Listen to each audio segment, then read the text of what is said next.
Yes sir, ಒಟ್ಟಾರೆ ನಿಮ್ಮ ಕ್ಷೇತ್ರದಲ್ಲಿ ಹೇಗೆ ನಡೀತಾ ಇದೆ ಕೆಲಸಗಳು? ಇಲ್ಲಿ ಬಹಳ ಚೆನ್ನಾಗಿದೆ. ಬಹಳ ಅಂದ್ರೆ ನಿನ್ನೆಲ್ಲ ಮೊನ್ನೆ ಇಲ್ಲೇ ನಾಮಿನೇಷನ್ ಆಯ್ತು. ಪ್ರಹ್ಲಾದ್ ಜೋಶಿ ಅವ್ರ ನಾಮಿನೇಷನ್. ಹೌದು, ತುಂಬಾ ರೆಸ್ಪಾನ್ಸ್, ಬಹಳ ಅದ್ಭುತ ರೆಸ್ಪಾನ್ಸ್. ನಾವೇನು ಜನ ಬರ್ಬೋದು ಅಂತ ನಿರೀಕ್ಷೆ ಇತ್ತು, ಅದಕ್ಕಿಂತ ಡಬಲ್, ನಿಜವಾಗಿ ಡಬಲ್ ಜನ. ಆಮೇಲೆ ಧಾರವಾಡದಲ್ಲಿ ಆದಂತ ಈ ನಾಮಿನೇಷನ್ ದಲ್ಲಿ ಧಾರವಾಡ ಯಾವಾಗೂ ಈ ರೀತಿಯ ಮೆರವಣಿಗೆ ನೋಡಿದ್ದಿಲ್ಲ. ಅಷ್ಟು ದೊಡ್ಡ ಪ್ರಮಾಣದ ಜನ ತಾವಾಗೆ ಎಲ್ಲಾ ಕಡೆಯಿಂದ ಕಿತ್ಕೊಂಡು ಬರ್ತಾರಂತ ಹೇಳ್ತಾರಲ್ಲ, ಹೌದು, ಹಾಗಾಗಿ ಕಿತ್ಕೊಂಡು ಬಂದಿದ್ದು. ಬಹಳ ಅದ್ಭುತ ರೆಸ್ಪಾನ್ಸ್. ಹಾಗಾಗಿ ಎಲೆಕ್ಷನ್ ಇಲ್ಲಿ ವಾತಾವರಣ ಬಹಳ ಚೆನ್ನಾಗಿದೆ. ಓಕೆ, 2019 ಯಡಿಯೂರಪ್ಪ ಅವರ ನಾಯಕತ್ವ, ಮಾರ್ಗದರ್ಶನ, ಮಗದೊಂದು ಬಿಜೆಪಿ ಸಂಖ್ಯೆ 25 ಆಗಿರುತ್ತೆ. ಮೋದಿ ಅಲೆ ಕೂಡ ಅದೇ ದೊಡ್ಡ ಮಟ್ಟದಲ್ಲಿರುತ್ತೆ. ಇವತ್ತು ಅವ್ರ ಮಗನ ನಾಯಕತ್ವ ಜೊತೆಗೆ ದೇವೇಗೌಡರ ಆಶೀರ್ವಾದ ಅಥವಾ ಜೆಡಿಎಸ್ ಜೊತೆಗಿನ ಮೈತ್ರಿ, ರಾಜ್ಯದ 28 ಕ್ಷೇತ್ರದಲ್ಲಿ ಏನಾಗಿರ್ಬೋದು ಸರ್ ನಿಮ್ ಪ್ರಕಾರ? ನನಗನ್ಸುತ್ತೆ ರಾಜ್ಯದಲ್ಲೇ ಒಂದು 25+ ಸೀಟ್ ಅಂತೂ ನಾವು ಬರ್ಬೋದು ಅಂತ ನಂಗೆ ಅನಿಸುತ್ತೆ. ಮೈತ್ರಿ ಸೇರಿ 25-26 ಸೀಟ್ ಬರ್ಬೋದು ಅಂತ.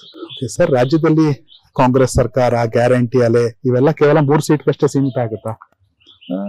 ನೋಡ್ರಿ, ಒಂದು ಎಲೆಕ್ಷನ್ ಒಂದು ಇಶ್ಯೂ ಮೇಲೆ ಒಂದು ಎಲೆಕ್ಷನ್ ಮಾಡ್ಬೋದು. ಆಗೋಯ್ತು. ಈಗ ಹೋದ್ ಸರ್ತಿ 2019 ಪುಲ್ವಾಮಾ ಅಟ್ಯಾಕ್ ಆಗಿತ್ತು. ಹೌದು, ಜನ ಮೋದಿ ಅವರಿಗೆ ಆ ಪುಲ್ವಾಮಾ ಅಟ್ಯಾಕ್ ಸಂಬಂಧ ಅದೊಂದು ಪ್ರಮುಖ ಕಾರಣದ ಮೇಲೆ ವೋಟಿಂಗ್ ಹಾಕಿದ್ರು. ಈಗ ಪುಲ್ವಾಮಾ ಅಟ್ಯಾಕ್ ಈ ಎಲೆಕ್ಷನ್ ದಲ್ಲಿ ಅಷ್ಟು ದೊಡ್ಡ ಪ್ರಮುಖ ಇಲ್ಲ. ರಾಮ ಮಂದಿರ, ಈಗ ರಾಮ ಮಂದಿರ ಮತ್ತು ಡೆವಲಪ್ಮೆಂಟ್ ಆಗಿದೆ. ಹೌದು, ಅದೇ ರೀತಿ ನಮ್ಮ ಮೊನ್ನೆ ಎಲೆಕ್ಷನ್ ಏನಾಯ್ತು, ಈಗ 9 ತಿಂಗಳ ಹಿಂದೆ ವಿಧಾನಸೌಧ ಕಾಂಗ್ರೆಸ್ಸಿನ ಗ್ಯಾರಂಟಿ ಮೇಲೆ, ಆಮೇಲೆ ನಮ್ಮ ಬಗ್ಗೆ ಏನೋ ಸ್ವಲ್ಪ ಮಟ್ಟಿಗೆ ಅಸಮಾಧಾನ ಇತ್ತು. ಹೌದು, ಆ ಅಸಮಾಧಾನದ ವಿಷಯಗಳ ಮೇಲೆ ಆಯ್ತು. ಆದ್ರೆ ಈಗ ಆ ಇಶ್ಯೂ ಮುಗ್ದಿದೆ.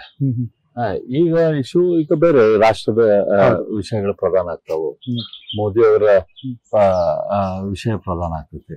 ಹಂಗಾಗಿ ಈ ವಿಷಯಗಳ ಮೇಲೆ ಇವತ್ತು ರಾಜಕಾರಣ ಎಲೆಕ್ಷನ್ ಆಗ್ತದೆ. ಹಾಗಾಗಿ ಈ ಸಂದರ್ಭದಲ್ಲಿ ಗ್ಯಾರಂಟಿ ಏನು ಪ್ರಮುಖ ವಿಷಯ ಆಗುದಿಲ್ಲ. ಸರ್, ಬೆಂಗಳೂರು ರೂರಲ್ ಅದ್ರ ಬಗ್ಗೆ ಏನ್ ಹೇಳಕ್ ಇಷ್ಟಪಡ್ತೀರಾ?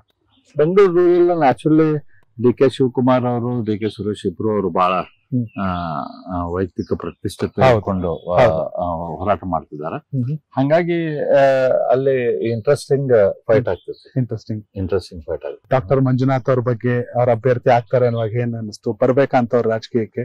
ರಾಜಕೀಯಕ್ಕೆ ಬಹಳ ಅವಶ್ಯಕತೆ. ರಾಜಕೀಯ ವ್ಯವಸ್ಥೆ ಸುಧಾರಿಸಬೇಕು. ಆಮೇಲೆ ರಾಜಕೀಯ ರಂಗದಲ್ಲಿ ಬೇರೆ ಬೇರೆ ರೀತಿಯ ವಿಚಾರ ಇದ್ದವ್ರು ಬರ್ಬೇಕು. ಹೌದು, ಕೇವಲ ಪ್ರೊಫೆಷನಲ್ ರಾಜಕಾರಣಿಗಳ ಇಲ್ಲಿ ಬಂದ್ರ ಒಂದ ರೀತಿ ವಿಚಾರ, ಒಂದ ರೀತಿ ಇದು ಆಗ್ತದೆ. ಈ ರೀತಿ ಬೇರೆ ಬೇರೆ ಬ್ಯಾಕ್ ಗ್ರೌಂಡ್ ದಿಂದ ಬಂದವರು ರಾಜಕಾರಣಕ್ಕೆ ಬಂದ್ರ ದೇಶದ ಅಭಿವೃದ್ಧಿ, ಜನರ ಕಲ್ಯಾಣ ಮಾಡ್ಲಿಕ್ಕೆ ಒಳ್ಳೇದಾಗ್ತದೆ. ಈ ಸಲ ವಿಶೇಷ ಅಂದ್ರೆ ಫಸ್ಟ್ ಟೈಮ್ ವೋಟರ್ಸ್ ತುಂಬಾ ಜನ ಇದ್ದಾರೆ. ನಿಮ್ಮಂತವರ ಮಾರ್ಗದರ್ಶನ ಸಲಹೆ, ಯಾವ ಧ್ಯೇಯ, ಉದ್ದೇಶ ಏನ ನೋಡ್ಕೊಂಡು ಯುವಕರು ಮತದಾನ ಮಾಡ್ಬೇಕು, ಅವ್ರಿಗೇನ್ ಕಿವಿ ಮಾತು ಹೇಳಲಿಕ್ಕೆ ಇಷ್ಟಪಡ್ತೀರಾ? ನಾನು ಯುವಕರಲ್ಲಿ ವಿನಂತಿ ಮಾಡ್ಕೊಳ್ಳೋದಂದ್ರೆ, ಇವತ್ತಿನ ಇಮಿಡಿಯೇಟ್ ಗೇಮ್ಸ್ ಏನಿದೆ ಅಲ್ಲ, ಅದ್ರ ಬಗ್ಗೆ ನಾವು ಬಹಳ ಗಮನ ಕೊಡಬಾರ್ದು.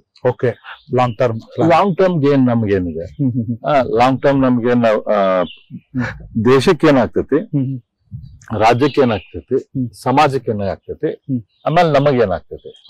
ಈ ಸೀರಿಯಲ್ದಲ್ಲಿ ದೇಶ, ರಾಜ್ಯ, ಸಮಾಜ ಮತ್ತು ನಮಗ್ ವೈಯಕ್ತಿಕವಾಗಿ ಇದನ್ನ ನೋಡ್ಕೊಂಡು ಅವರು ವಿಚಾರ ಮಾಡ್ಬೇಕು. ಅಂದ್ರೆ ತಾಳ್ಮೆ ಬೇಕು. ತಾಳ್ಮೆಕ್ಕಿಂತ ಅನ್ಬಯಾಸ್ಡ್ ಆಗಿ ವಿಚಾರ ಮಾಡುವಂತ ಬದಲಾವಣೆ ಪ್ರಕೃತಿ ನಿಯಮ, ಬದಲಾಗ್ಲೇಬೇಕು, ಅದಕ್ಕೂ ಟೈಮ್ ಬರ್ಬೇಕು. ಹೀಗಾಗಿ ರಾಜ್ಯ ರಾಜಕೀಯದಲ್ಲೂ ಕೂಡ ಬದಲಾವಣೆ ಗಾಳಿ ಲೋಕಸಭೆ ನಂತರದಲ್ಲಿ ಬೀಸೋ ಸಾಧ್ಯತೆ ಇದೆಯಾ? ನಂಗನ್ಸುತ್ತೆ ರಾಜ್ಯ ರಾಜಕಾರಣದಲ್ಲಿ ಲೋಕಸಭೆ ಎಲೆಕ್ಷನ್ ನಂತರ ಬಹಳ ದೊಡ್ಡ ಪ್ರಮಾಣದ ಬದಲಾವಣೆ. ಹೌದಾ? ಹೌದು. ಇದು ಬಿಜೆಪಿಗರ ವಿಶ್ವಾಸರ ಅಥವಾ ಜನರಲ್ ಆಗಿ ರಾಜಕೀಯ ಅನಾಲಿಸ್ ಮಾಡುವಾಗ ನಿಮ್ಗೆ ಅನ್ನಿಸ್ತಿದೆ? ಜನರಲ್ ಆಗಿ ರಾಜಕೀಯ ಅನಾಲಿಸಿಸ್ ಮಾಡೋದು ದೊಡ್ಡ ಪ್ರಮಾಣದ ಬದಲಾವಣೆ ಅಂದ್ರೆ ಇಮಿಡಿಯೇಟ್ಲಿ ಎಲೆಕ್ಷನ್ ಆದ್ರೂ ಬರದೇನೆ ಆಗುದಿಲ್ಲ, ಅಥವಾ ಸಿಎಂ ಸ್ಥಾನ ಹಂಚಿಕೆ ಟ್ರಾನ್ಸ್ಫರ್ ಆಗೋ ಟೈಮಲ್ಲಿ ದೊಡ್ಡ ಪ್ರಮಾಣದಲ್ಲಿ ಏನಾರು ಆಗ್ಬಹುದು. ಅಷ್ಟೊತ್ತಿಗೆ ಬಿಲ್ಡಪ್ ಆಗುತ್ತೆ, ಅದು ಆಗತ್ತಲ್ವಾ? ಅಷ್ಟೊತ್ತಿಗೆ ಬಿಲ್ಡಪ್ ಆಗುತ್ತೆ. ಒಂದು 6 ದಿನದಲ್ಲಿ ದೊಡ್ಡ ಪ್ರಮಾಣದ ಬದಲಾವಣೆ ರಾಜ್ಯದಲ್ಲಿ ಆಗುತ್ತೆ, ರಾಜಕಾರಣದಲ್ಲಿ. Okay sir.